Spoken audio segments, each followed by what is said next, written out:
Welcome back to Hannity. So the New York Times article about Donald Trump's past relationships with women, it continues to unravel today. Now, yesterday, Trump's ex-girlfriend, Roanne Brewer Lane, said that her comments were spun in an attempt to make Donald Trump look bad. And tonight, Miss California USA 2009, Carrie Prejean Bowler is speaking out about how the Times used a small passage from her memoir to further their attack. Carrie Prejean Bowler joins us now. Carrie, good to see you again. How are you?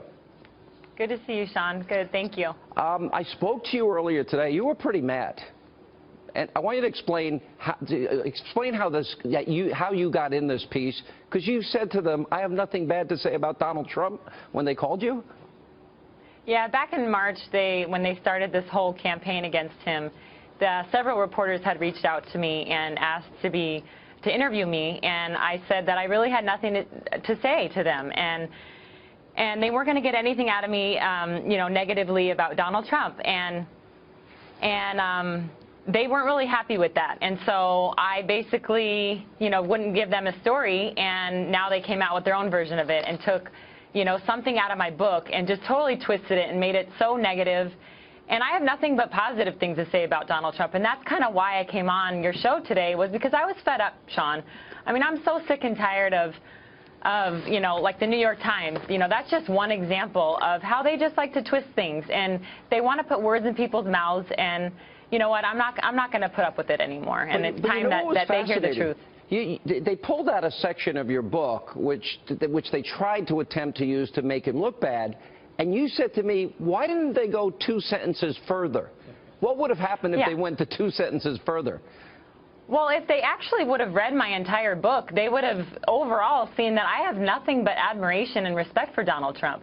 I mean, he helped me tremendously.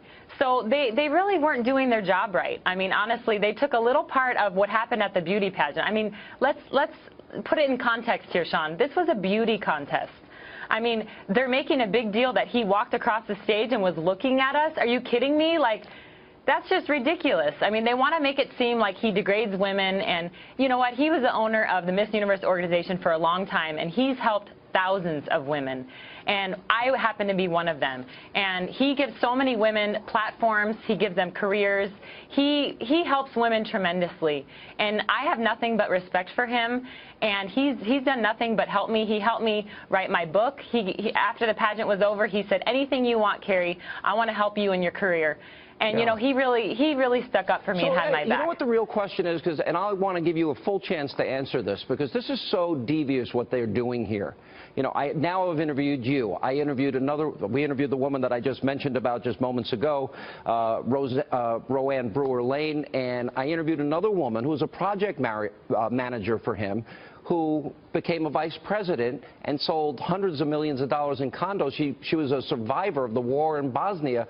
What was it really like with Donald Trump? What was your experience like with him? What would you want to tell women that are being told by the New York Times and others that he's one way when in fact you say he's not? What is he really like?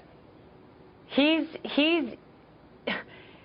genuinely wants to help people. I mean, men, women, everyone. I mean, I just happen to be in the beauty pageant world, and he helps so many women, like I said, with their careers, and he really, he stood up for me at a time where it wasn't really popular to stand up for a woman like me. I mean, I came out and said something pretty controversial, I guess, according to the left. I mean, I don't think it was that controversial, saying marriage should be between a man and a woman, but, and he stuck up for me.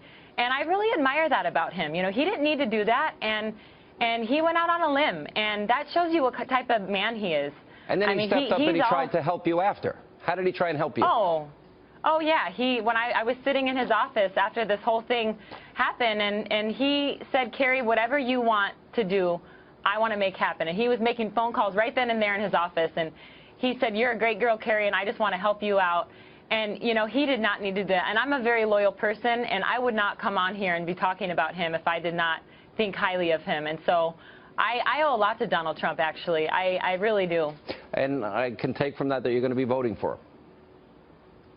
Well, absolutely. Make America great again, right? Yeah. But you know what? I remember that time. There weren't a lot of people that stood up for you. That was a pretty hard time. And you very courageously, stood by your values. I thought you were treated very unfairly at the time.